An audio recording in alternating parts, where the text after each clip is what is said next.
కోవడానికి చాలామంది ఏమంటుంది, డైరెక్ట్ పంచాయతీల మీద ఏదైనా చేయమంటే నాకు ఒకటే అనిపించింది, నాకు పంచాయతీరాజ్ శాఖ మంత్రిగా కూడా నాకు ఎక్కువ బాధ్యత ఉంది. నాకు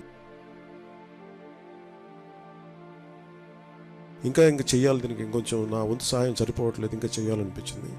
సో దాదాపు 400 పంచాయతీలు అనుకుంటే, నేను ఒక్కొక్క పంచాయతీకి వ్యక్తిగతంగా నా తరపు నుంచి ₹1,00,000 డైరెక్ట్గా పంచాయతీలకు వెళ్ళాలి. మన 10,000 రూపాయలు 25,000 రూపాయలు ఎలాగా డైరెక్ట్ పంచాయతీ నిధుల్లో పడ్డాయో, అలాగే ఈ ₹1,00,000 కూడా ఇది ఎంత సహాయం అవుతుందో తెలియదు, కానీ కనీసం ఆ పారిశుద్ధ్య పనుల కన్నా పని చేస్తే ప్రభుత్వం మీద కొంచెం భారం తగ్గుద్ది.